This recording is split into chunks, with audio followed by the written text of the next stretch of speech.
Hey, come here. You like pro wrestling? We got a little something for you. Two fans, 3,000 miles away. We each been watching for more than 30 years. Celebrate the art form, the action, the homoeroticism. We ain't rating matches. We ain't analyzing stories. We ain't experts. We just sit down, shut up, and mark out!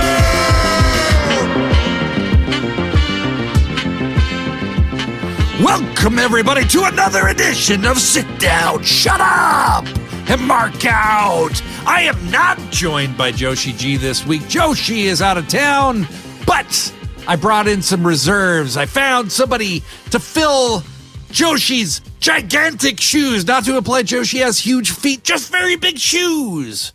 But the person I brought in is not just any person.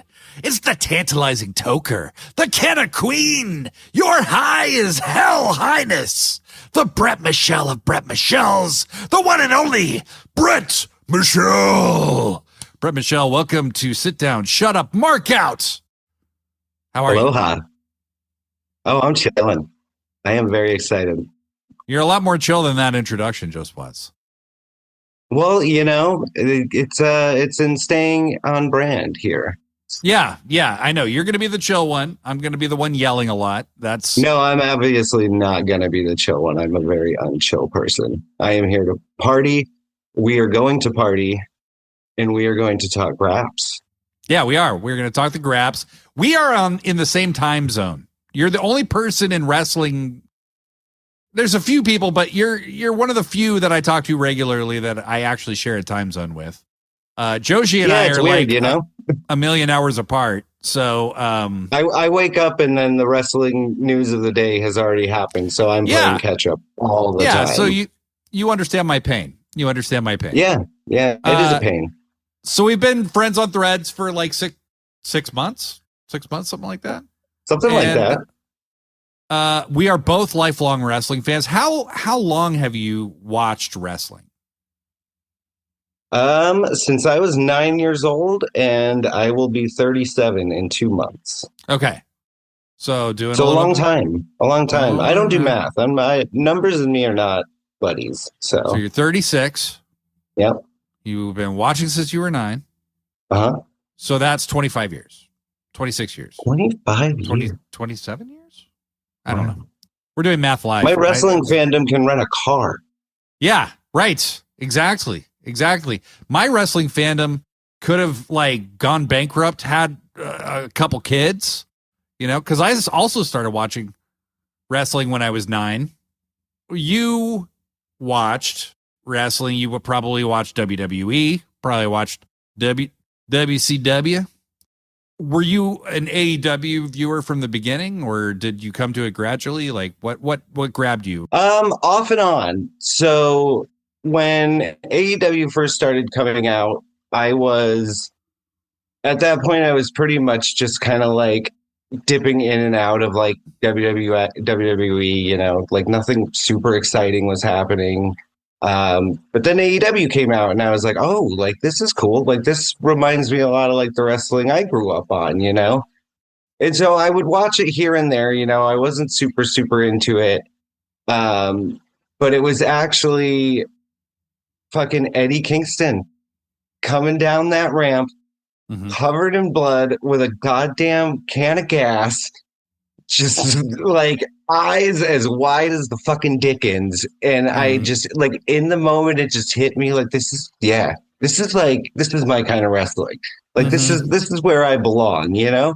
And so from there was when I kind of started like, all right, every week I'm tuning in, you know, like trying to keep up, trying to figure out who a lot of these people that I didn't know about, you know, because watching like random indie stuff here and there and other companies, you know, TNA and whatnot, Ring of Honor, like I knew some of the people and stuff, but it was a lot of catching up. And through that, I just found like a new love for pro wrestling that like I hadn't felt since I was a child. You know, it was like I was re-finding that magic, you know, and it's just been the most exciting like few years of being a wrestling fan that I've ever had. You know, like even looking back to when I was a kid, like the excitement I have on a weekly basis now at the end of an episode of Dynamite or like one of the amazing pay-per-views they put on this year. It's just like pro wrestling is the greatest thing. Like there's nothing like it. And to be almost 37 years old and having it like hit me emotionally the way it did when I was a kid again is just, thank you, Tony. Thank you, Mr. Khan, my favorite communist. Well, you hear that a lot, actually. You know, I feel the same way. I think I'm a bigger fan now than I've ever been.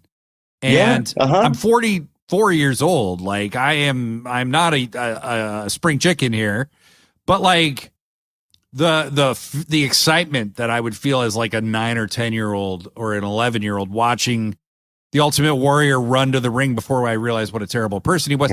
Like all of that was so exciting to me as a kid who grew up on He-Man. Of course, like the Ultimate Warrior and people like that are going to be extremely exciting and just get your adrenaline going, you know? But now having this product that is so like tailored for an older audience that doesn't need to be kind of spoon-fed the storyline, you know, there's so much to infer from it. It does feel a little more like cinema. It does, you know, like I thought the ending of like, for instance, All Out, Hangman screaming at the top of the ramp, like letting out that primal scream. That was cinema. Not to get too off topic, but like that's a perfect like moment that I've been going to for people who ask, like, you know, what is it about pro wrestling, you know? And at the end of that match, when Hangman is at the top of the ramp and he just looks back at the ring and he takes 2 steps forward and the entire arena just gasps. Like that's it. That's why I love pro wrestling, you know? Like that second, like that's what I watch it for, you know? Oh. Well, and you know, when he takes those 2 steps, it's like, is he going to do more to Swerve, or is he going to like check on him? Like he's literally juggling the little quiver in his lip. Like what have I done? Almost. He knows what he's just done, and he hates that he did it, you know. But and then he goes, "But this is me now. Fuck it," you know. And he like, and that's pulling into this character he has now, where he can't fucking win a match anymore, unless he can take it as far as he takes it with Swerve. That's all he has now. He doesn't know how to win any other way now. It's beautiful storytelling. He's a beast driven by rage, and he is. It's costing him everything, and like it is, the hideousness of what he's become. So fucking good. Hangman is the fucking dude. All right, so we know a little bit about you. We know how you came to the AEW fold. But I know for a fact, because you and I were chatting quite a bit throughout it, that you watched AEW Full Gear, and that's what we're going to start this bitch off with. Let's do it. You ready? Whee!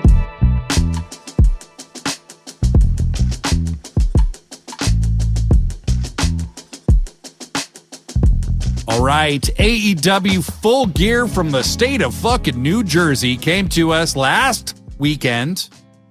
And just, you know, generally very good show. Very, very good show. I think AEW, in my opinion, has had the most impressive run of pay-per-views ever this year.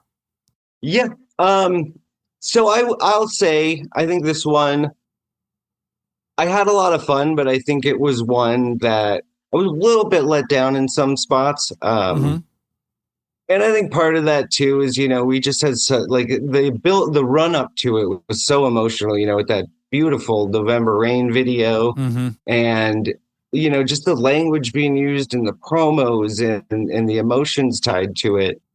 I felt like there was a little bit of catharsis that like I didn't get yet. And maybe it's coming, you know, but a little bit of it fell a little flat to me in spots. I would say this one is in the middle somewhere or even on the lower end. That's not necessarily anything to be ashamed of because there was I still had a blast. We're grading it on the AEW pay-per-view scale, which is just insane. Right? Yeah. And I agree with you. I think this one didn't quite hit the highest of highs that some of the other ones have. But there were some incredible moments from this pay-per-view that I just... Yeah, and some of the low spots I think were as simple as if they switch a match or two around, Put Jack and Daniel before Will and Fletcher, We started off with the pre-show. Couple things to mention from that. Anna Jay got a very surprising win, in my opinion, over Deonna Purrazzo. Mm-hmm. So excited she's back. Me too. I'm a big Deonna fan. Enjoyed the match. Anna Jay's looking so good in the ring now. Yeah. She's got future star written all over her.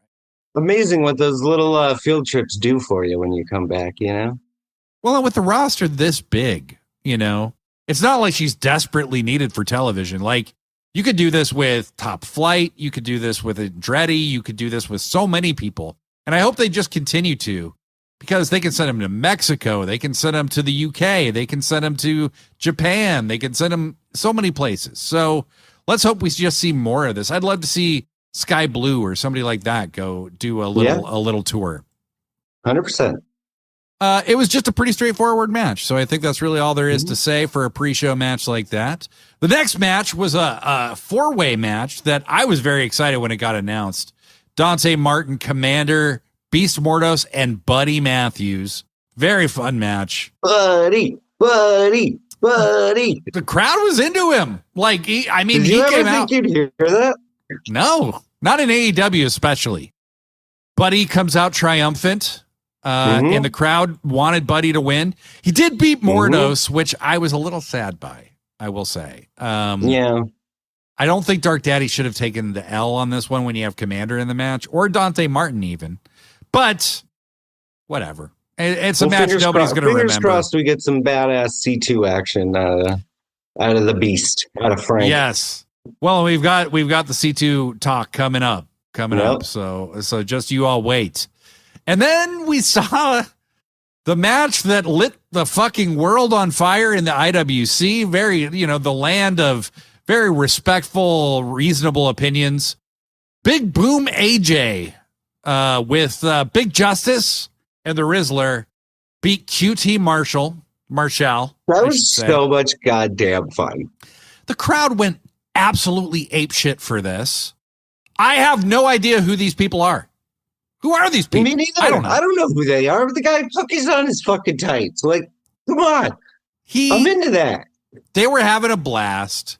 He had cookies on his fucking tights, yes. He also had a broken foot, which nobody knew. And he still did this match. QT did a great job. I think he carried the match, as you would expect, right? This guy hasn't wrestled for 20 years. He was the one who pushed for that match. Yeah, reportedly. And it was one of the better celebrity matches I can recall. I enjoyed it quite a lot. I know, to their credit, I know WWE's done a better job with the celebrity matches themselves. I know a lot of people loved the Johnny Knoxville versus Sami Zayn match from years ago. I didn't see it, but I have no doubt. We had Leatherface, whatever, man. Yeah. But this, I don't see any problem with this match. It was a lot of fun. No, it was amazing. And I know it's been beaten to death by the pundits and shit, but you know how many new eyes probably just tuned in for that fucking pre-show and ended up saying, you know what, that was really fun. I'll order the rest of the night. You know what I mean? I think also people, and I work in marketing for a living, so I do understand the value of just your name being repeated by a famous person, right? So for instance, on TikTok, AEW has 1 million followers. These guys have 2 million. Okay. That's 1 million people who may have never heard of AEW that heard about it for sure from these guys and that were interested to see what these guys did. That's at least 1 million more people, probably more than that, right? Dynamite's drawing 680 to 700,000 people a week. Okay. You cannot overstate the value of that. When you say pro wrestling to people, they go, oh, like WWE, because they've heard WWE hundreds of times, whether they meant to or not. So AEW, just having their name said by famous people is a very valuable thing. It's going to take a long time to change the perception of pro wrestling as being just WWE. It's the general public still sees it that way. And doing business with people like this who genuinely love pro wrestling, who are willing, they were on the Tonight Show talking about that. I mean, that's huge. So they did a fantastic job of promoting it, getting people interested. I loved did you see the backstage stuff of people doing the Rizzler thing? I just want to say, God damn, Blade, I thought it was Friday. I didn't realize I was going to church today. Preach on me. Hey. I do love the act of marketing, and I do love the act of trying to read people and figure out what it is they're really after, right? So I do have a passion for it. But just having these people out there talking about your company, and it makes people curious, and who's to say whether they enjoyed the rest of the show or not? I don't know. But I thought it was a very smart thing. So it was. Loved it. We moved to the main card, and you and I were talking before the show about this match. Private Party defeated the Outrunners, Kings of the Black Throne, and the Acclaimed. What were your thoughts? Not an amazing showing for Private Party. Well, I think they were background characters in their own match. Yeah, which I didn't love for a team that we seem to be trying to build up as a legitimate, title holding team. But then you throw them in a match with three teams that are arguably more over than they are, and they kind of just fade into the background. See, and I see it similarly, but I think the problem is you could have made this match just Private Party versus the Acclaimed and accomplished all the same things without muddying the waters for Private Party.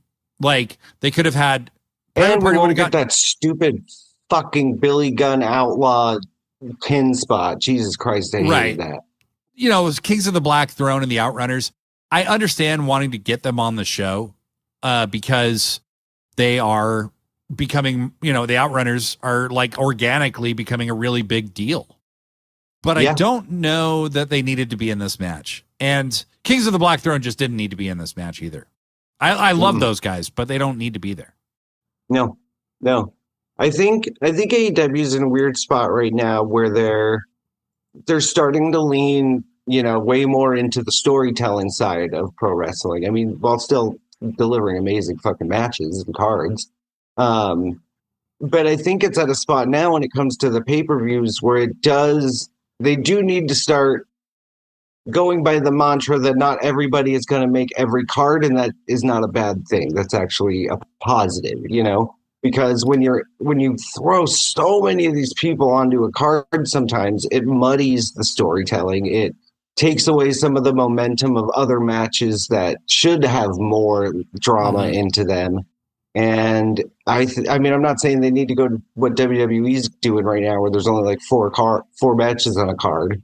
But, maybe trim down some of the fat, not so many multi-man matches, you know what I mean? And just give the stories the time they need and the attention they need. Yeah, I thought there was something to be said. Obviously, the Acclaimed having the rift between them was the real story of this match. And, Private Party need a win, so that's fine. Have them beat the Acclaimed. But you get more focus on the tension between Anthony and Max Caster. Everybody in the match did fine. It was fine. Yeah. That was kind of my feeling. It was a fun match, but I felt like it got a little watered down because of the lack of focus on Private Party. 100%. Yeah. So hopefully they can just get into a feud with a team. I'm glad they retained. I'm just hoping what's next is better than that. Yeah, I think it will be. I think they know that ultimately. This felt like they threw it in because they needed something for Private Party to do, and And they use this as a vehicle for the Acclaimed. Yeah, the most notable thing from this is Bowens and Caster clearly have a lot of miscommunication. They're breaking up. Like, I think that's very obvious. Set my boy free. I know. Get Bowens away from Caster, right? Jesus Christ, please. The next match, we had MJF versus Roderick Strong. I thought this was a solid match. Yeah, it was fun. It didn't get me super excited, though. I got to be honest. Like, MJF, the company definitely needed to, like, build up more people because MJF was too much last year. I think I don't want that much of MJF. I don't want that much of anyone on the show. Moxley is not on the show that much. I want more MJF than we're getting right now. I think what's kind of hurting the storylines that have Max in them right now is that he's not there enough. You know, he's doing these weird Bruce Wayne promos in his mansion, which is like cool here and there, but it's like he's someone who needs to be in a ring. He needs to have a crowd there. He needs, you know what I mean? And that's why I'm glad they had him come out and talk some shit at the beginning of the match. Mm-hmm. But like, we need Max back, like on regular TV in a ring. Yes, and he feels very Hollywood Max right now, where he's like wrestling isn't his first priority, and he's just kind of checking in and like lending. He's very Cena right now, where he's kind of like lending the credibility of his character to the show, but he's not fully engaged with the show. So like, it made me feel good that he's going to be on Dynamite next week for the Battle Royal. Yes, so that's good, but like. Yeah, we need to start feeling like Max is a part of AEW in a bigger way. Yep. And so like, and Jesus Christ, you know, this whole Kingdom thing has been so snake bitten since last year. Yeah. And I keep trying to remind myself, you know, about like all the bad luck with injury timing, you know, Cole was gone forever, you know, Max was gone for a while. And like, it just never had a chance to really take off the way I think they wanted it to. And I think I think if it would have been able to go the way they initially planned, it probably would have been really cool. But there's been just so much shit like in the middle of all of it that it's like, I don't even think we need to like be rehashing it. I wish they would have just like pretended it never happened. Like, I think they're going that's the somewhere. beauty of pro wrestling. Sometimes you just have to fucking pretend it never happened. You know? Well, I think Tony hates that. I think Tony hates that about WWE, and he doesn't want to do that. But I think they're going somewhere still that's going to be like, it's going to lean into what happened with the devil thing, and show that Adam Cole isn't this reformed babyface guy. I agree. I think he's definitely the heel in this. And we'll get into more of that. I don't think either one of them is a babyface. I think they're both heels. That's a better way to put it. It's not one or the other. That's a better way to put it. The babyface is actually going to be like Kyle O'Reilly. I think it's not Adam Cole. Adam Cole. We'll get into it more when we talk about Dynamite, but it's happening. The next match was really the first match where I was like, oh. Okay, we're on pay-per-view now. Mercedes Moné defeats Chris Statlander clean as a whistle. And goddamn, did she need that match, right? She did. Fuck. She did. I would say Mercedes definitely needed the match during the pre-show. She, you know, kind of continuing her dismissal of Camille. She just told her, hey, you know what? Stay in the fucking back. I don't even need you. And she didn't. She beat Statlander clean. She worked over Stat's body. I think Mercedes is hearing the critiques and the criticisms, and she came out swinging in this match. I thought this was the first time Mercedes in the ring has felt like 100%. Yeah. And this was her best work in AEW by far. Yeah. And Stat is so good. I mean, you just put two great workers together, you're going to get a great match. And I thought there was a lot gained by both in this match. Like Stat looked I think unkillable. Stat can be the top woman one day. 100%. Oh yeah. She looks amazing. She can go. She's one of those people you look at her and you're just like, that's a champion. Like she is a women's champ. Right. Plain and simple. Yeah. Well, I mean, at this point for her to win the TBS title feels like a step back. It's like, no, just push her to the world title. And I want to see Mariah May versus Chris Statlander. That's Yes. a match I really want to see. Yes. Give me that shit. Something better with Mariah. God damn it. Well, I think we're about to, we'll get there. But I think Chris and I thought they had a great match. It was one of my favorite matches of the night. You know what I love that Mercedes does better than anybody is her facial expressions and like her shrieks of when she feels like she's been caught like in a match. You know what I mean? She gets that look on her face that's just like, it's rage mixed with oh shit. You know what I mean? But then she finds her way back, you know, she gets her fighting spirit out and she gets back up on top, and you just see that little like that shit-eating little grin break out on her face where she realizes like, no, I'm the better wrestler still, you know? Mercedes is a real heel, and I like that about her. Love it. I love her as a heel. She's not cool. She's insecure. Yep. She talks a lot of shit, but privately she wonders if she can back it up. She shows you during the match she's afraid she can't back it up because Statlander keeps kicking out of everything. She's the Regina George of wrestling. She is, and she ultimately triumphs. But even she's kind of surprised, you know. And yeah, exactly. It's relief that you see on her face. Like she's like, "Oh my god, I actually won!" And then and that's what makes Statlander look tougher. Yeah. No, the end of that match, like the look on Mercedes' face was very much like, "Oh shit!" Like, yeah. That was a ride. You know, like she knew what she just went through. She was not celebrating that victory, you know? Right. No, she was like, get the fuck out of here as fast as possible kind of thing. 100%. Then we had another, what I felt was an incredible match. And these matches have been kind of flying under the radar a little bit because there's so much, I would just say, bigger stories happening. But Jay White versus Hangman Page, they had another banger. I was so happy that I got to see this at WrestleDream Live because I'd never seen Jay White have a singles match live. This match topped it. I will say that. I thought this was the better match. Super good. People on this podcast who listen to this podcast have heard me say it a million times over. Jay White, aside from like Omega, Ospreay, whatever, like that super athlete style, like Jay White is my guy in the ring. Just mercilessly logical in everything that he does.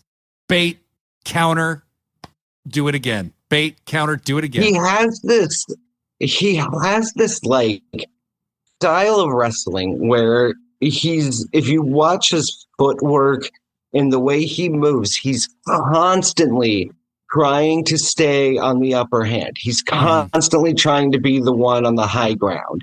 But rather than like defensively, you know, backing himself into a corner, he's still throwing his entire force at you. He's just relentless, but you can't stop because he's constantly keeping that upper ground on you. It's beautiful. It's beautiful to watch. You hit it right there. It's gorgeous. Like his style of wrestling is unreal. It really is. I've never seen anyone work the way he does. I mean, that's what I love about him so much is like he's mercilessly logical. He knows how to maintain the advantage. He's the perfect opponent for Hangman because Hangman is driven by rage and fury. And Jay White just uses that to dissect Hangman, you know? Yeah, I mean that was the whole match, you know, because Hanger came out and kept trying to work body parts on him, and Jay was just, by the end of it, he was like, "Nah, I'm just gonna fire you up, big hoss. I love a good gusher. You know what I mean? Like, give me the juice. Like, I want to smell the iron through the television. I want to look like that scene in Hostel 2 where that chick is showering underneath the dude who's like hung up like a cattle and just covered in blood. You know, I love it. But there's something about a match where there's not a drop of blood in sight and it's just two men beating the shit out of each other and it's just sweat and spit and fucking testosterone like flying wild. I love it. And that's what this match was. And It's just two dudes who hate each other, who are just trying to like beat each other up, but also counter. It's like poetry. And the selling from both of them. Hangman's still selling his fucking knee from Wrestle Dream. Yeah. When Jay injured him at Wrestle Dream. Which I like. Jay's selling the ankle. I love it. Yeah. We saw Hangman do an ankle lock, which we've never seen before. And then Jay like is baiting Hangman to try and do the buckshot. Yeah. Because he knows he can catch him with the Blade Runner. Right. Yeah. And then Hangman hits 2 dead eyes on Jay and he still kicks out. Jesus. That's the last thing with Jay is he can take an unreal amount of punishment. I love Jay. This is the best way I can put it. You know that like swagger he has like in his delivery? Yeah. He wrestles the same exact way as he talks. There's so much, it's so congruent, right? Like his style and his character, they're both a little bit unhinged and they're perfect. What AEW is doing right now, and what I think is setting them up for a really good future is, I hate to make the comparison. We had kind of talked about this already, but like I hate to make the Attitude Era comparison because, everyone always goes to Attitude Era, but it's for a reason, And like comparatively right now, like AEW has just a wealth of amazing in-ring talent and characters who maybe just hadn't clicked into that final form yet, and they're all hitting it at the same time right now. Like, look at Claudio. We've got this new version of Claudio that we've never seen where he's just this like stoic pillar, and it's the best work he's ever done. MVP showing up and doing the best work he's ever done.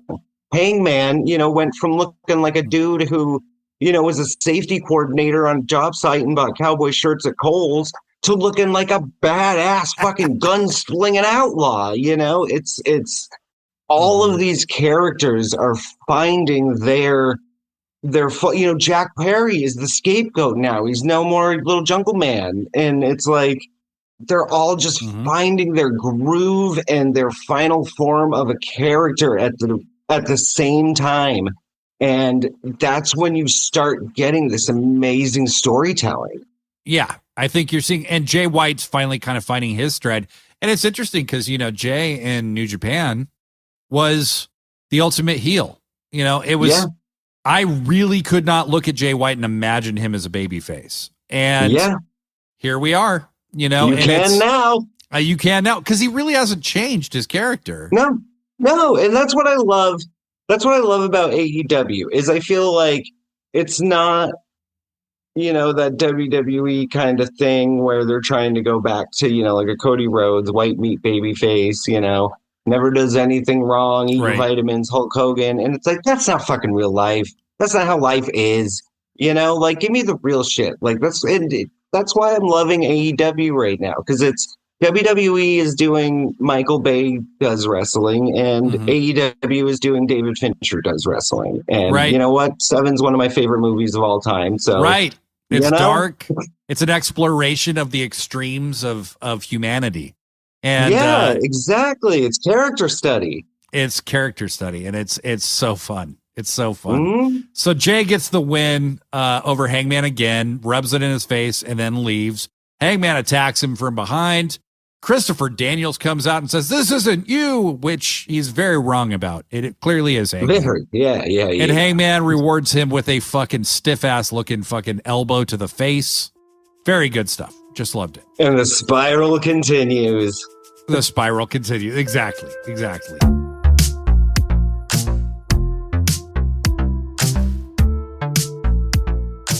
And then we get what in-ring for me had to be match of the night. 100%. Yep. We saw not just an amazing match. We saw the crowning of a new king, Kyle Fletcher. Okay. Like I say this shit a lot, but like this was fucking poetry to me, this match. Like I was mesmerized from start to finish.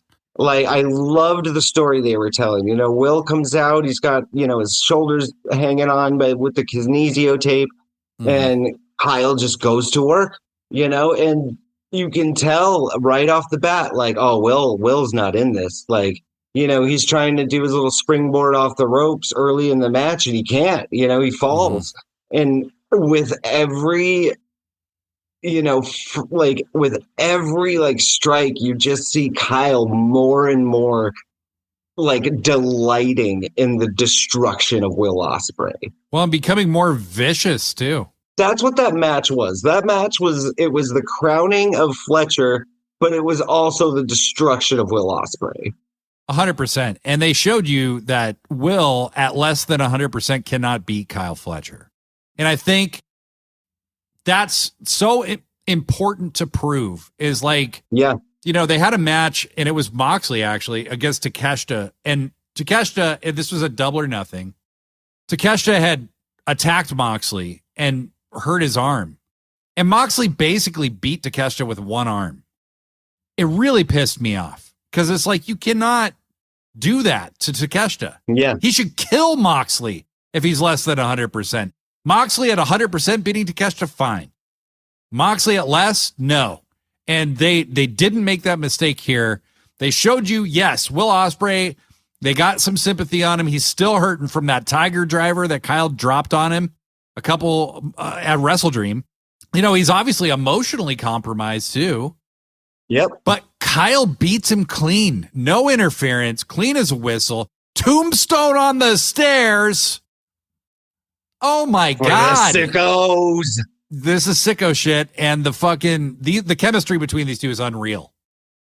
The moment for me, I mean, there was two, obviously, but when Will just goes to hit that hidden blade, and Kyle just smiles, just lets Will hit him, and he doesn't move, he doesn't even budge, and he just smiles. And then before that final knockout blow, when he just says you see him say to him, "Good night, you sweet prince." Yeah. Poetry. And the selling by Ospreay too. He looks like a million miles away. Excalibur calls it the million-mile stare, where he's out. The end is coming. That's the thing. So many people will tell you oh, Will Ospreay can't tell stories. All he does is do backflips. Idiots. But it's watch a fucking Will Ospreay match and watch the way he sells, and watch the physical story he's telling with his body, and he's a fucking genius. Will Ospreay is he's wrestler of the year already. He's the greatest in-ring wrestler in the world right now. Period. There's nobody better. Yeah, he's in his Kenny Omega peak phase right now, where Kenny in 2017 to 2019. It's just and I think he's shutting a lot of people up too, which is great. They should be shutting up because they're idiots. They don't know what they're talking about. Will Ospreay wanted his buddy to get the biggest rub possible. What I loved is at the end, so he hits that hidden blade, and Excalibur goes, he can't launch. And he's basically saying he's too run down. Both his arms are injured now. And Will's trying to hit him, but he's that rabid dog that can't fight anymore. And Kyle knows it. And Kyle can't wait to destroy him in front of everybody. And then I've watched this match 4 times, okay? Yeah, I watched it a few times too. I got to give big credit on the call to Nigel at the end, where the ref's counting 1 and he gets to 2, and Nigel goes, "Oh my God, he's done it! The biggest victory of his life!" And the ref hits 3, and Nigel's like, "My God!" It felt so big. Yeah. And Kyle Fletcher, a year from now, he could be the world champion. I know, Will's kind of one of the main character faces of the company, right? Mm-hmm. This guy's heading towards his AEW world title fairly soon, probably sometime next year. I want him to fucking have to beat Fletcher for it now. Can you imagine Fletcher winning the title before Will and rubbing it in his face? Imagine that at All In next year. Yeah.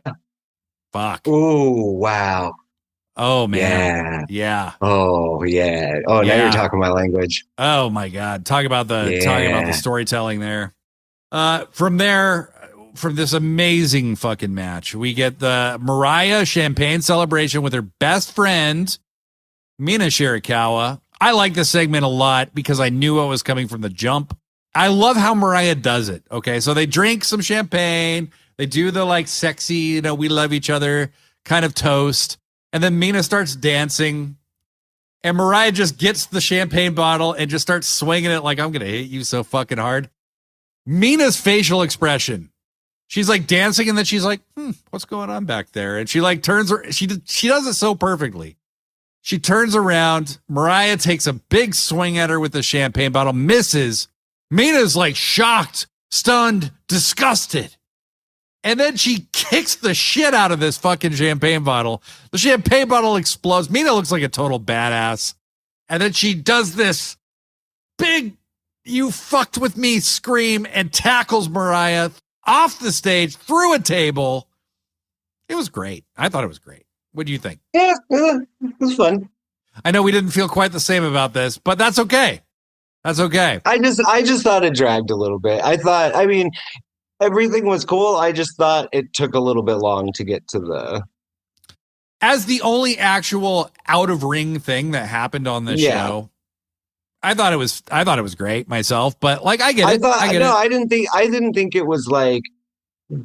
It's one of those things where I think it's because of where it was and what the crowd did after is why I'm a little like, right? Because I feel like that was where it turned. Well, and I get why they put it where they did, because following Fletcher and Ospreay is very difficult, right? You don't want to put. You needed to cool off. Yeah, you needed something, but this show took a big dip for the next two matches, and I don't think it's the fault of the performers whatsoever. No. It just Ospreay and Fletcher was so good. It's probably like a 5.5, 6-star match from Meltzer. Like I don't know, but like it's hard to follow that, and so I get why they tried to cool it off, but they didn't cool it off enough, baby. Because Daniel Garcia and Jack Perry went next. The Sweet Goat versus Daniel Garcia. This was definitely they got to pull the trigger on Daniel now because he's come too close too many times to have him lose again. Yep. I thought they had a great match. I'm a big fan of Daniel Garcia. I know some other people are not. I like him. I like Daniel a lot. I think his ceiling is much higher than where he's at right now. The stuff that he's doing with Daddy Magic right now is, again, like characters finding the best work they've done in their careers. Like Daddy Magic right now, as Garcia's kind of like corner man, is like, come on, Rock, we gotta do it. Like, I just love it when they had come on, Jack, Rock. Yeah, when they had Jack tied to the fucking hood of the scapegoat bus. And they're just flying out of the arena, and you just hear Daddy Magic like, Jack, how about it, Jack? I'm just like, this is great. This is cinema. I love it. Daddy Magic is a gem. So what I thought there was some great character work by Jack in this match, which was yes. He's doing that like, go ahead. So Jack Perry is Raven. Let's just call it what it is. He is Raven, and I love it. Okay, because I'm a huge Raven fan. Jack Perry is one of my favorite characters in AEW right now. He's so good. And so for him to go from being fucking Jungle Boy to being this, who saw that coming, right? So Jack does that thing where he tries to goad Daniel Garcia into embracing the darkness and do something really terrible to him. Like, I'm not scared of you, right? Mm-hmm. Like, you don't have the balls to fucking do it. And he's right. Garcia doesn't have the balls to do it. He almost goads him into hitting him with the belt, which would be a disqualification. Garcia doesn't do it. But I love how at the end, Danny catches Jack in the Dragon Slayer, like sharpshooter type kind of thing. And Jack is trying to play it off like, I'm still not going to sell this. And when Garcia pulls all the way back, you finally see Jack was bluffing. He's in a lot of fucking pain, and he taps.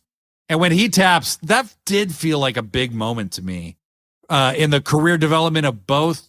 I think Jack, I said this in the last episode, Jack has a rub to give somebody after only like 6 months of even having a rub himself. Like that's how far this character has come in such a short time.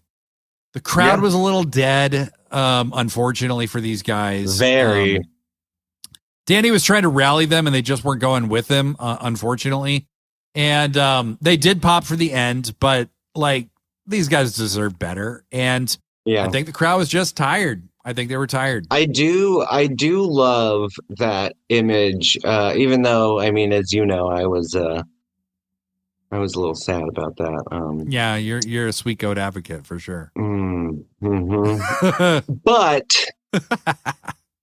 even though that little bitch let me down, that image of Garcia with the AEW flag that he grabbed from the fan, throwing it over his shoulders as almost saying, like I'm putting AEW on my back right now. That was a beautiful moment. That was a great moment. And I think with all the bullshit kind of tribalism going on with between the two companies and whatnot, that was just really cool to see, especially with the rumors that he might have been leaving to go to WWE and all of that.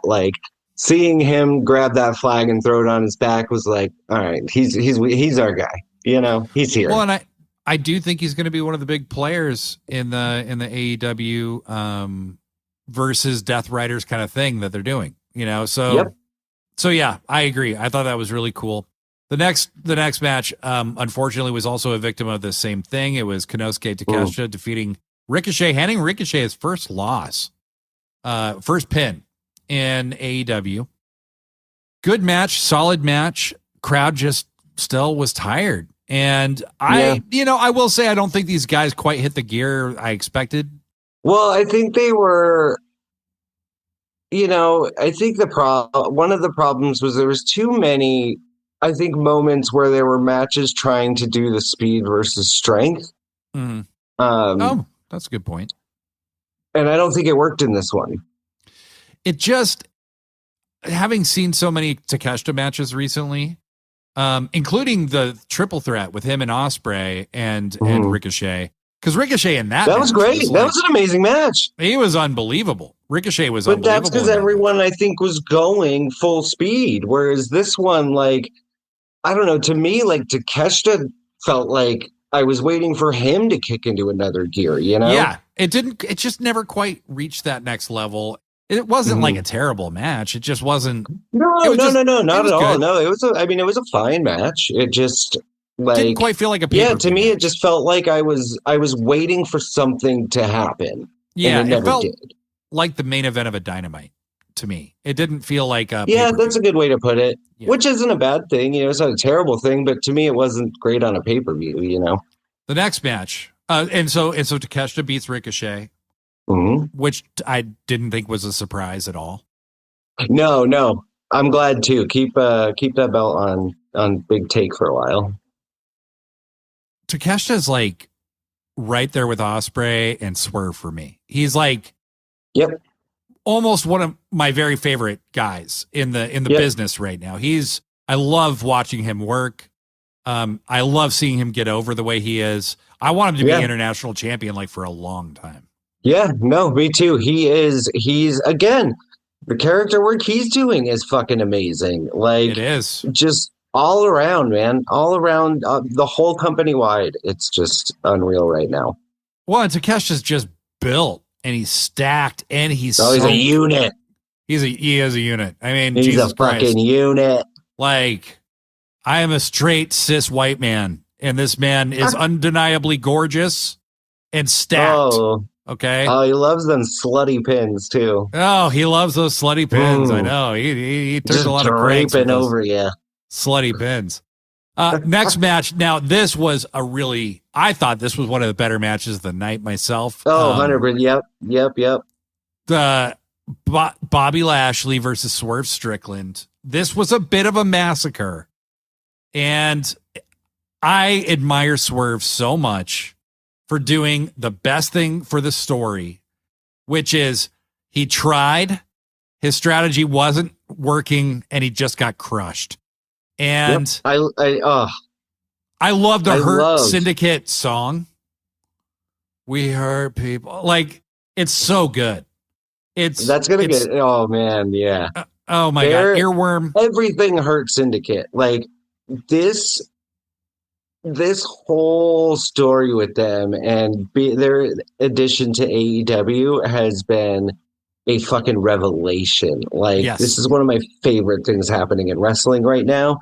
I think all of them, again, giving the performances of their careers, MVP especially, and it's just sky's the fucking limit, you know? Mm-hmm. It's like, how did WWE, how did they let him go? But who cares? Because we're winning for it. Yeah, totally. I mean, like, you're lost, motherfuckers. But, like, they never did this in front of fans. No. It was all during the pandemic, during lockdown. So by the time people were back in the arenas, they weren't doing this story anymore. And they just let them languish for years. Like, how could you be that fucking dumb? But, like, this is what I find very interesting, because I don't think the Death Rider story is, like, getting to a zenith yet.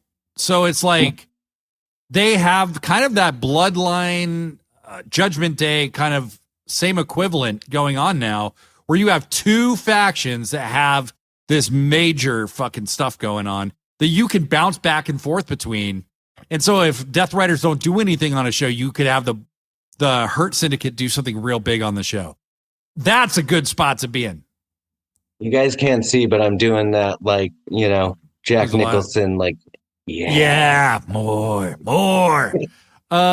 So that's very exciting. This was a great match.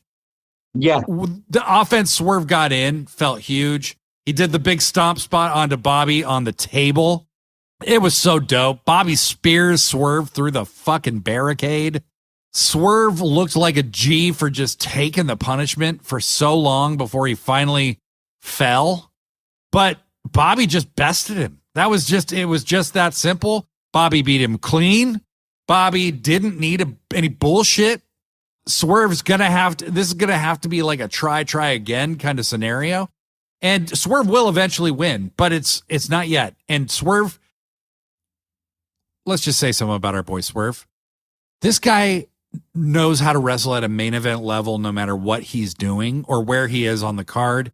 He knows how to do something memorable each and every time. And he knows that Swerve Up is not the right place for him to be right now.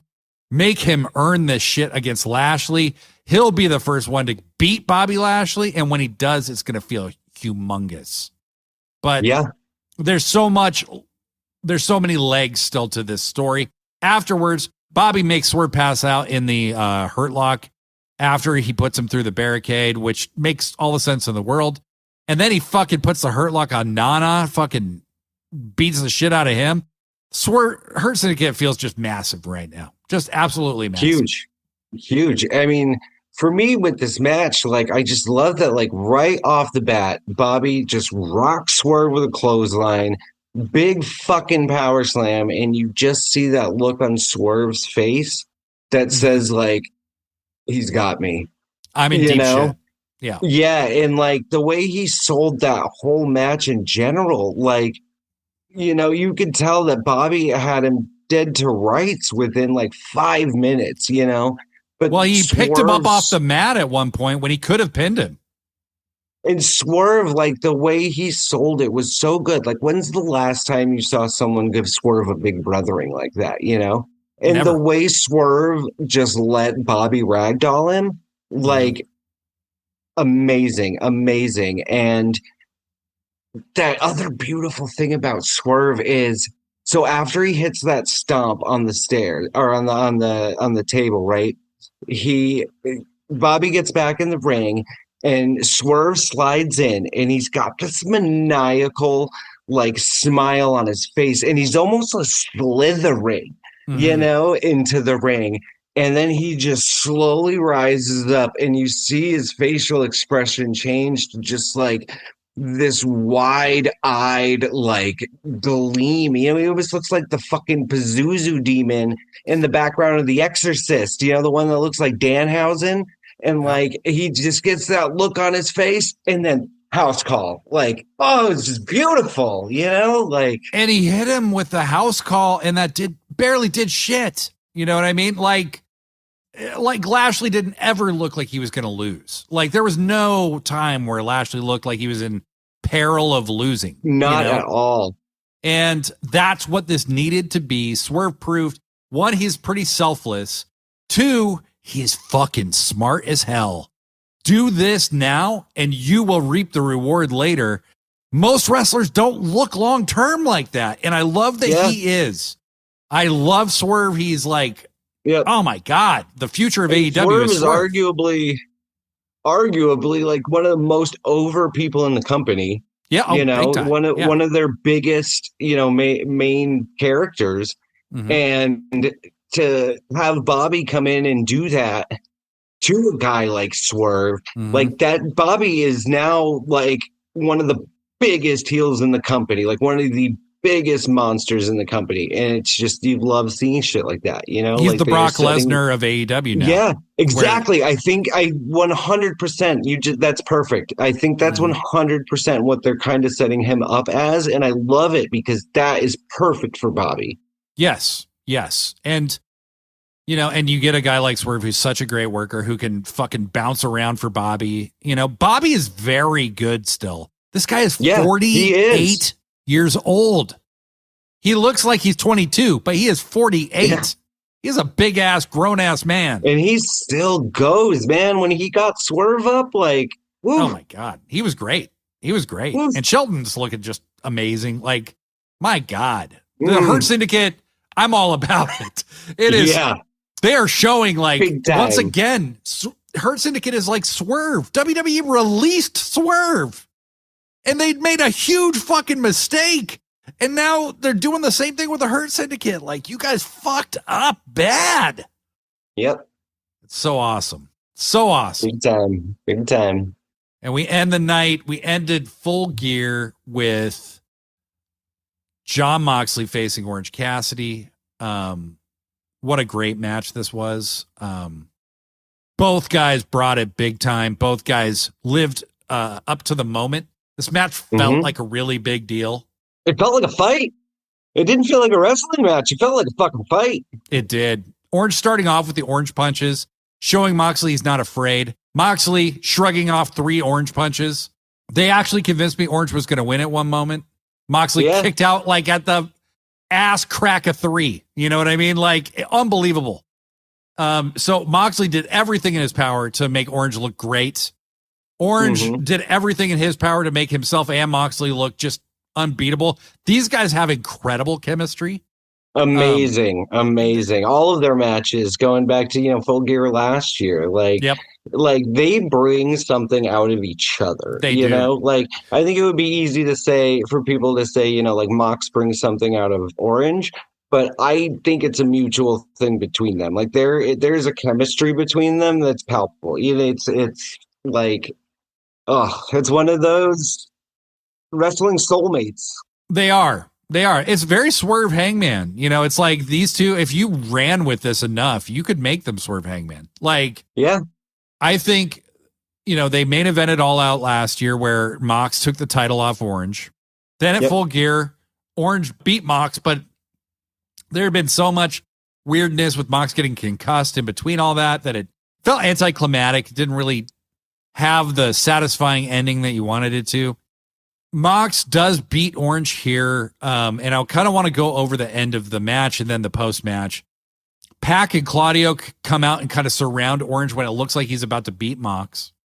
The conglomeration ran out to even up the odds, and I love that. Love our folks in the conglomeration kind of getting to feel like a semi-main event act. You know, Rocky runs out. I think Briscoe, or was it Kyle O'Reilly? I don't remember anymore. I think it was Briscoe. And Tomohiro Ishii run out. And they kind of head them off at the pass. While all that's going on, Marina's in the middle of the ring with his briefcase. prepping to hit Orange when who should fucking run out but Willow? And Willow gets one of the biggest pops of the night. Jesus, she did. And she took Marina down hard. That was a cool takedown. Yeah, it was one of those moments where I was like, I don't know why the fuck Willow's out here, but I like it. Sometimes a moment can be bigger than a match. This is where WWE kind of is right sometimes, but they take it too far and then they end up being wrong. And this is WWE to that's WWE to its core, is taking something that can be right sometimes and making it the way it always is, and they fuck it up. 1000%. This was a big moment when Willow took Marina down. Orange picks up the case, nails Moxley with it, still only gets a 2, and that's the kick out where you really thought Orange was going to win for a second. That, for me, Excalibur there had the line of the night, and it wasn't even it was just that glimmer of hope for a moment there. Yeah, God, that line hit me, And then Mox kind of starts getting back to his feet, distracts the ref. Wheeler Yuta comes out, hits the Buzaiku knee on Orange Cassidy. Mox then hits the Death Rider, a real good-looking Death Rider. Some people do not know how to take that move right. It looks like a weird suplex, but Orange landed right on his goddamn head and takes the pin. No shame in the loss whatsoever. Yuta goes down and gets the cleaning shit. It's obviously worked, but it's like some kind of bleach solution. They pour it in the cuts of Orange Cassidy. He gets it in his mouth. It's the sanitizer whatever that they clean the ring with, implying that it's some kind of bleachy thing, And Orange looks like he's gonna throw up. He rolls out of the ring. That's the last we see of Orange. And the Death Riders continue to be fucking assholes. And who should come down to the ring but Hangman Adam Page? Why is he coming down to the ring? He hits Wheeler Yuta with a chair, and then he's face to face with Mox. And I loved Mox here because he sold fear. He looked scared. He looked like he was trying to, hey man, we don't got to do this right now. Hey, you big strong guy. And Christian comes down. This is the first time Mox has looked scared in a while. As a Death Rider, for sure. Yep. This is the first time Mox is looking intimidated. I'd be intimidated by Hangman Page too. Especially on his downward spiral. Yeah, well, and the only guy who's ever made Mox tap. He tapped in that Texas Death Match a year and a half ago. So, but Hangman is setting Mox up. And Christian attacks Mox from behind, hits the unprettier, and it looks like Christian's going to cash the thing in. He drops his case with the contract in it, and Hangman picks it up. And then Christian tries to take it from Hangman, and Hangman doesn't give it over right away. Because I think Hangman's trying to figure out, should I just take this and cash it in myself? And then he finally gives it back to Christian and walks to the back. Christian looks like he's about to cash it in. But whoops! Blade Runner out of nowhere. Jay White looks like he's going to cash the contract in, which he's maybe the only baby face I could see cashing this in that I would have cheered for, because it's a very Jay White thing to do. It's a very Jay White move. Yeah. And then but it's already too late. Mox has been laying down forever. The Death Riders get him the fuck out of the ring. Jay White has this goofy grin on his face, like, I almost got you, fucking Briar Rabbit. And they show the Death Riders going to get in the truck when a skull emblazoned car plows just like a fucking brick shit house into their truck. They steal the keys from the valet thing and steal a fucking car. I died when Claudio fucking stole the keys. It was a great moment. And I'm thinking it's either Copeland or Darby who's driving this car. And it was Darby. Where are you going, John? Where the fuck are you going? Darby's bleeding, of course. Darby really drove that car. Yeah. No doubt. Death Riders make a cowardly escape, and the pay-per-view ends. The highs were very high. Yep. And like we said, I think it was not quite as good as AEW has been on pay-per-view generally this year, but it was still very good.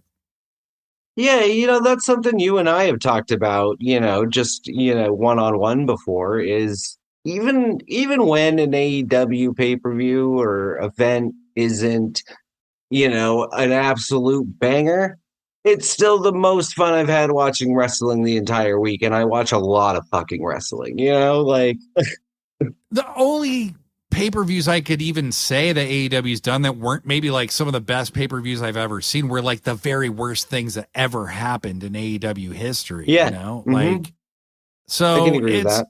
It was still really, really good. So that's Full Gear, but we got more to discuss, and we're gonna do it in just a minute.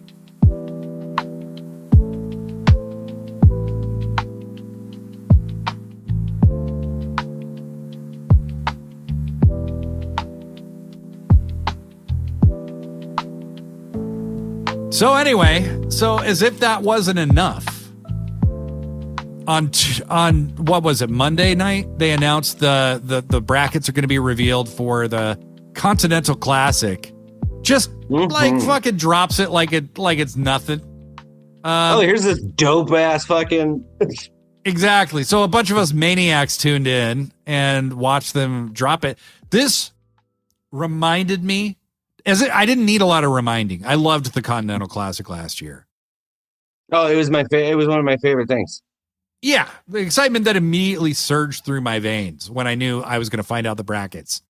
I thought they might announce it on Full Gear, and it was smart that they didn't, because keeps everybody talking. Yep. They announced the brackets, and first, we have the Gold League. We have Shelton Benjamin. Kazuchika Okada, obviously. Kyle fucking Fletcher, who that's a much bigger announcement now than it would have been before Full Gear. Daniel Garcia, new TNT champion. Who, by the way, is the only one, I believe, who announced his own entry. The Beast Mordos, Dark Daddy, and Mark Briscoe. That's the Gold League. Unbelievable. Just stacked as fuck. You're going to see Okada versus Dark Daddy. You're going to see Shelton Benjamin versus Daniel Garcia. You're going to see Shelton Benjamin versus Kyle Fletcher. I mean, crazy shit. I am very much looking forward to hopefully a Claudio versus Dark Daddy match, because goddamn, that would bump and bang. It will hump and bang in equal measure. Claudio versus Frank, come on. I know. And then you've got the Blue League, which is Claudio, Brody King, Will Ospreay, Jesus, Ricochet, Juice Robinson, and Darby Allin. Holy Beautiful. shit. We're going to see Brody King versus Ricochet. Mm-hmm. We're going to see Will Ospreay versus Ricochet in a straight up one-on-one match, no interference. We're going to see Darby Allin versus Will Ospreay. I mean, that's going to be fucking insane. Will Ospreay versus Darby Allin, one-on-one straight up, insane. That's going to be a good one. Then they announced that I'm glad to see Juice in here too. I'm glad to see Juice. I know he's going to be a pin eater, but his matches are going to be great. But it's good at least seeing him get into the tournament this year. 100%, 100%. And you know what? Mordos is probably going to be a pin eater too, and that's okay. It's totally fine. Like, he's going to get over by having great matches, and he'll probably get a big upset somewhere. In this, I know who I think is going to win it all. What's that? I said I know who I think is actually going to win it all. Who's that? It's Will. Will's obviously going to win it. I think there's a very good chance Will Ospreay's winning this tournament. I think that's the destruction of Will Ospreay at Full Gear. That was his rock bottom, and then this is his path back to top of the card. I agree. I think him versus Okada will probably be the finals, and which I love. I love it. It's shared history. It's the history between them, and it's beating the guy who won last year, you know? They have a storied path. And Okada, you know, he did lose to Danielson, which I didn't really understand why they would have Okada take a loss to Danielson. But aside from that, Okada is unbeaten, and he is the man. So, like, you know, having Ospreay finally beat Okada, which I think he might have once, but, like, he primarily has lost to Okada. So there's a lot of story to pull on from there. I'm glad they didn't put in Jay White again or Swerve or somebody like that. If they're not going to win, don't have them in that tournament. And then they started off the Continental on Dynamite, which we're about to talk about next. And we're going to blow through because this episode is very long in the tooth, but damn it, there's been a lot to talk about. We're having a good time doing it. We'll be right back to talk about AEW Dynamite. Stay tuned.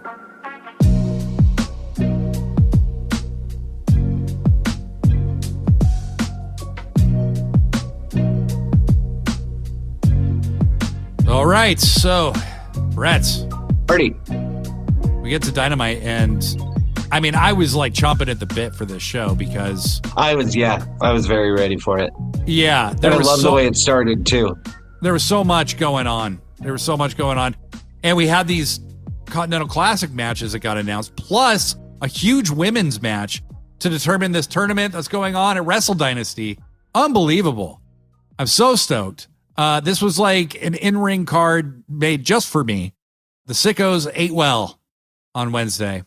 And we started off with a promo from the Hurt Syndicate. We hurt people. They came out. MVP just cuts this like, look, we're the fucking Hurt Syndicate. I told you. You know, we are the merchants of misery in the profession of pain. My God, what a bar. Holy shit. I love he's like, I'm standing between Walter Payton and Michael Jordan. And he says it in Chicago, of all things. Ooh. My God. Ooh. And this crowd is eating it up. They love the Hurt Syndicate. And Lashley and MVP say their goodbyes to Shelty Ben, who's going to wrestle Mark Briscoe. This was kind of a massacre, if I'm being honest. Mark got dominated by Shelty Ben. I mean, he beat the shit out of Mark Briscoe and just kind of puts him away with his finisher. Yeah. It wasn't a bad match by any stretch. It just wasn't super competitive. No. I love this though for Shelton. Like I love having let fucking MVP talk for him and just let him come in and, German people over his head all night. I will give you all my money. I'm a big Shelton guy. I've always loved Shelton. I love him. When they announced that he was signed, I mean, you saw me on Threads and everything. Like, I beat the drum for Shelton Benjamin. I am so happy he's here. And I think, again, best work of his career. Like, this is just, it's a perfect character right now. And it just fits so well. And he's killing it. He's killing it. 49 years old. Jesus. Unfucking believable. And he's in this high work rate tournament. He's going to wrestle every week. Best shape of his life, too, it looks like. Oh, my God. This man is stacked. Jesus. So, we go from Shelton really just kind of murdering Mark Briscoe and what was a very good match to backstage. Renee Paquette is attempting to interview, I think it's Tony, actually, on the stage. They're interviewing. Yeah, they were on the stage. Yep. Yep. They're going to interview Mercedes and Camille. And Mercedes basically just cuts Tony off and is like about to fire Camille. And Camille's just like, bitch, you can't fire me. I quit. Bye. That was kind of it. And Mercedes threw a fucking fit because she didn't get to fire her. You're CEO, you fire your employees, So Camille kind of took the wind out of her sails. I don't think there was much more to say. I think this is an indicator that Mercedes is gonna hurt people. Because she did get the card. I like it. She did get the card. I would love to see a female member of that group. Same. And who better very much Who better than Mercedes? I mean, that's like top shelf. Okay. I think good syndicate needs a CEO. It's very plausible that you could have the Death Riders and Hurt Syndicate fighting it out to become who is number one in AEW right now. I don't think it's entirely clear. Like they're on equal, thought, isn't it? Oh my God, equal playing ground right now. You think so? They're neck and they're not that far off as far as just being over with the crowd. Like Jesus Christ. Oh yeah, I mean, 100%. Clearly, Death Riders are the number one story, but like until the ante gets upped a little more in that one, Hurt Syndicate are getting big pops. Yep, I'd argue at the risk of overshadowing Death Riders a little bit. I think that's a very, very fair thing to say. We then get Chris Jericho getting his areola chopped off by Tomohiro Ishii. Some people hated this match. I did not. I thought it was actually... I liked it. I thought it was a brutal... That was a fucking dogfight. I mean, it was just a dogfight. Yeah. I mean, Stone Pitbull and all. I thought it was a brutal match. I thought these guys beat the shit out of each other. I didn't think they needed to like kind of redo the last match they had where it was like kind of similar in tone as much, but like Ishii's face was red as fuck. Jericho's bleeding from the tits again. I mean, it was they beat the shit out of each other. I saw some people say it sucked or it was too slow. I didn't feel that way. I loved it. I loved it. I actually really enjoyed it. Chris Jericho gets the win by the skin of his teeth. Clean win, which I think he needs. You know, if you look, he is the ROH champion, whether you like it or not. He should probably win clean once in a while. So Ishii's an okay guy to beat clean. I still look, I keep it deep in my heart that our boy Ishii may one day be the ROH champion, and that Shibata may one day get a run with the ROH title because they both deserve it. But I thought it was a good match. Loved it. I thought it was great. Backstage, Renee Paquette is interviewing Swerve about Lashley. How do you rebuild from there? And Swerve's about to cut a promo when Max Caster just kind of wanders through the back and kind of like laughs at Swerve for losing. And Swerve wasn't having that. You know, Swerve kind of just grabs him like, what the fuck you say? And Caster's like, man, you're on fire, man. Like your house is on fire, like makes a house fire joke. Swerve just beat that ass. Did what all of us want to do to Max Caster, just beat that ass. And I think they're going to be having a match in the nearest future. And I think that will be when you know that Max Caster has joined the Hurt Syndicate, because I think he might get some kind of, I think they might be foreshadowing that Max Caster's, by a very bitch ass way, Max Caster might end up beating Swerve. Due to lots of shenanigans. I think that is an astute observation, Blade. Yes. They are going to, I think Max Caster is a great fit for the Hurt Syndicate. Honestly, a lot of people hate Max. I do not. I think he's actually quite a talented guy, but I'm looking forward to the breakup of the Acclaimed. And I think that Caster as a singles heel could be great. And I think Bowens, I think so too. As a single babyface. Yeah, going to be great. I love that segment too, because it also, you know, it shows you that, and, you know, maybe it's something I've been thinking about with like, maybe this is their way of showing like, you know, the stress that the locker room is under right now with so many characters, like having such a short fuse right now. But it was good to see Swerve still have that fire in him. You know what I mean? Well, right. Yeah. Like, you're not going to disrespect Swerve. Like, he may have lost, but he's still he's a badass. Yeah. And, you know, Leo Rush cut a promo on Collision a couple weeks back. And I think it kind of described everything that's happening so well. He's like, look, it's changing, okay? Like, things are changing. People are going to have to make tough decisions. And I'm the man of the hour. And he hasn't called himself that in quite some time. And I believe the last time he did, he was accompanying one Mr. Lashley to the ring in WWE. So, but I think he summed it up so well. Things are changing. We have to make tough decisions. And Leo's another one. I cannot wait to see what choice he makes, but I think I know what it is. But imagine Bang. a Hurt. I mean, just imagine a Hurt Syndicate with Max Caster, Bobby Lashley, Shelton Benjamin, MVP, Mercedes Moné, and Leo Rush, and Ricochet, maybe. Like, imagine that. That is scary. They call that good eating. Yeah, they call that good eating. Speaking of Ricochet, he's going to wrestle Claudio just a little later. Tony Schiavone brings Hangman Page down for an in-ring interview. I'm always happy to see Hanger on my TV. His music, his entrance, his whole new presentation is amazing. It's unbelievable. Hangman comes down to the ring and wastes no time in interrupting Schiavone's question to say how pissed off he is at Christian for blowing it, because if he had won, if he had just taken the title off Moxley at Full Gear, Hangman would be the world champion right now, because he was going to get the first shot at Christian and obviously kill him. But he says you couldn't get the job done. And that's kind of ironic, because Hangman didn't let the thing go so Christian could have cashed it in.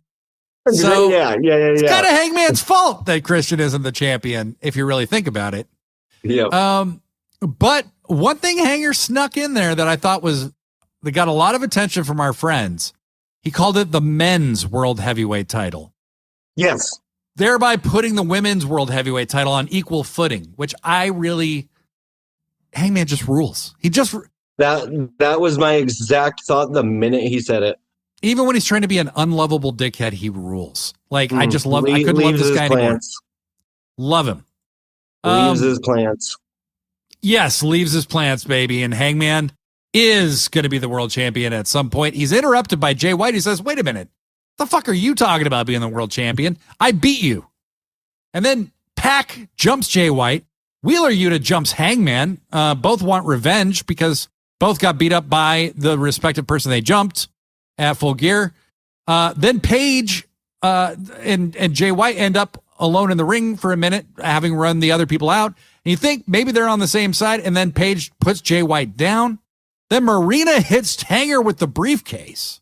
Hanger slides out of the ring, and Marina puts that mother's milk booby choke on Jay White, who I loved the shot of Jay White's eyes being wide open in the choke, and he's passing out. I'm like, oh my God, everybody in this company is losing their mind when I saw Jay grab Marina like he's going to give her a fucking Blade Runner. I know. I almost glossed right over that. Yeah, Jay was going to give Marina the fucking Blade Runner for a second. I mean, this man has lost his mind. Like, everybody here is at war. And I love that feeling that they're establishing. This is a fucking amazing war. Then, Marina chokes Jay out, and then they all beat the shit out of Jay. Pac bashes Jay with the case. And then Claudio's music hits. We go to a break. We come back. Ricochet comes out. Claudio Castagnoli versus Ricochet. Second match of the C2 on Dynamite. Very good match. Guys. Very, very good match. And Claudio just wins pretty decisively over Ricochet.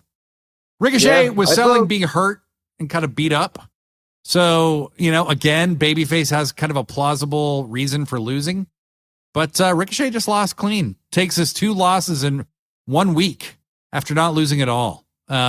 Seems like something to get frustrated about. Maybe he needs some backup. There was an Adam Cole promo with Bennett and Taven comes out. He's, he talks about wanting to beat up Max for what he did to Roddy. Kyle O'Reilly comes out. He's getting more and more sick of Adam's bullshit. And he says he wants to fight MJF for Roddy, and Cole's like, no, me. Then MJF appears on the screen and says, well, I'm just excited about the Dynamite Diamond Battle Royal next week. And I got to win that. And then Cole announces that he'll be in it. Kyle O'Reilly says, well, I'll be in it too, you son of a bitch. So for the, what is it, the 6th year in a row, is MJF going to win this Dynamite Diamond ring? I don't know. Probably. I do think this is how Adam Cole is going to reveal his true colors. Maybe not next week, but soon. Kyle O'Reilly is going to be the victim of Adam Cole. I have a very strong feeling about that. Yeah, I've got a sneaky little suspicion. I've watched a little bit of wrestling in my day, just, 35 yeah, years a worth. pinch or two. Yeah. Might have seen an angle like this once or twice in my life. I've seen a story play out once or twice. It was fine, but next match we get fucking Jamie Hayter versus Queen Aminata. A little trip to Bangersville. And can I say, I think Jamie Hayter needs new music. All right. Like, I do too. I love this look she has, but like she needs to be coming out with some like badass like glam rock from like the 70s or something. Either some glam rock or some yacht rock. One of the two. Yeah. Let's call up Cheap Trick. Totally. I'm sure they're available. I think Rick, what's the guitarist from Cheap Trick's name? Rick Nielsen. I don't know. Nielsen, yeah. Yeah, I believe he is a wrestling fan, actually. Is he? That's dope. Yeah. I think he's done wrestling music for people before. But yeah, I agree. She needs new music. The Hater Rave doesn't really make as much sense with the new look, the Daphne from Scooby-Doo vibe. So yes, I agree with you on that. They have a fucking awesome match. They beat the living shit out of each other. Aminata, that running knee she does when people are stuck in that just looks like death. Just death. I love her. I'm so glad every time she's on my TV. Yeah. And like it seems like they're starting to give her more and more like real TV time. And please keep doing it, Tony. Aminata fucking rules. If I didn't think that Mercedes was going to join the Hurt Syndicate, I'd say Aminata. But Aminata is just great. Like future world champion, no doubt. No doubt. 100%. 100%. And I really didn't know who was going to win this match for sure. I thought it would probably be Jamie because she's just a more pushed entity. And she does. She beats Aminata clean with Haterade, and great match. Very good stuff. The lights go out. You're thinking Julia's going to show up. She doesn't. She's just fucking with her. Just fucking around. But loved it. We go backstage for a sit down with an interview with Mina and Renee. Mina basically says, hey, I knew Mariah was eventually going to do this. She's a bitch. She's a terrible person. We all know that. I saw what she did to Tony. And then just out of fucking nowhere, Mariah breaks a fucking bottle over Mina's head. The thing that people don't seem to get about Mariah, I've seen people call her a mean girl, and it kind of annoys me. She's not a mean girl. She's a sociopath. She's a fucking unhinged lunatic. Yeah. And she only cares about herself. She doesn't care about anybody. And I think this is what Mariah needs to get to that next level. I don't she does, because this run has been non-existent. It's been okay. I think since Tony, she was so tied to Tony. She needed not another match. She needed another feud to continue to build up her personality. And she hasn't had that opportunity. Her and Willow, I thought that could have continued because they are the polar opposites. And that match they had at Wrestle Dream was awesome. Yeah. Yeah, I love that one. Mariah's great, but she needs a feud, not a match. And she hasn't quite had a feud yet, but this Mina thing is going to be good. Maybe the return of the retired Tony Storm, who's, retired. Who I think is doing the best work in pro wrestling right now. The story she's telling, kind of losing her mind a bit. And now she's just globe-trotting, trying to fucking get herself back in check, but she feels like she hasn't been able to. I love it. Legend. She's the fucking best. I love Tony. I think she's my wrestler of the year. Best promo person in the business right now, probably. Yep. Yeah, I don't even think it's close, actually. No, not probably. Nope. She is. Yep. So hopefully she's coming back. You got there. Yeah, I got there. But yeah, so Mina versus Mariah May at Winter's Coming in Kansas City. Homies from All Elite Wrap Up are going to be there live. Stoked for them. Check their show out on Thursdays after Dynamite. And then our last match of the night was Brody King versus Darby Allin. Really fun match. Wrestling soulmates.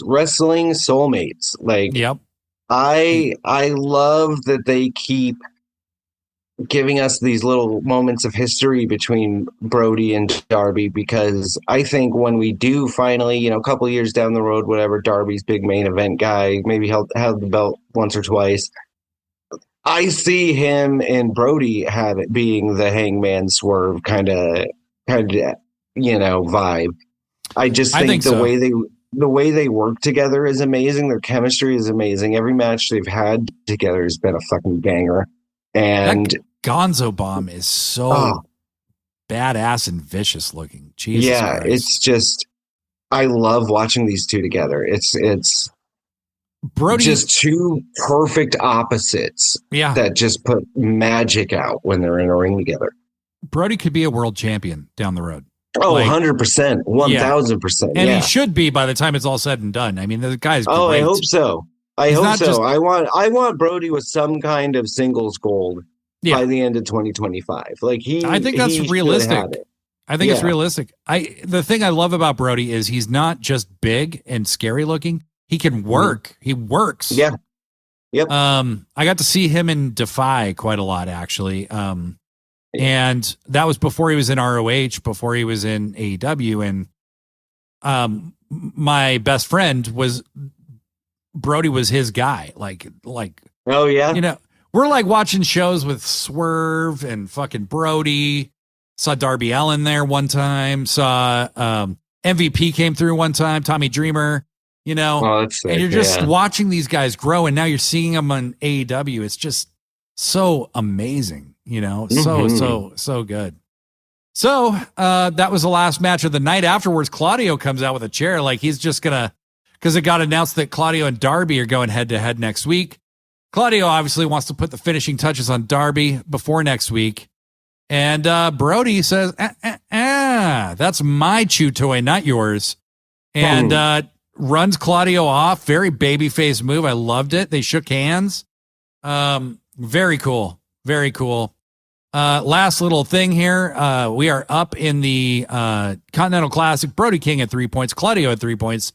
Shelty Ben also at 3 points. So very cool. Very good way to start. Look at those names too. That is just power right there. I know. They just set up the three dominant forces of this tournament. Those are the three that people are going to get into matches with, and it's going to be fuck, can they overcome them? It's going to be great. It's going to be fantastic. Well, Brett, this has been an absolute pleasure in every single way. Yeah, this was a blast. You are the first guest host we've ever had. Oh, what an honor. Absolutely. Well, it's been an honor to have you on. We'll have you on again, maybe with Joshi and myself. And if Joshi can't be here or I can't be here, you can be on with Joshi or me or whoever. But I would always love to. Until then, I'm Blade Daly. I'm Brett Michelle. Pro wrestling forever. Forever.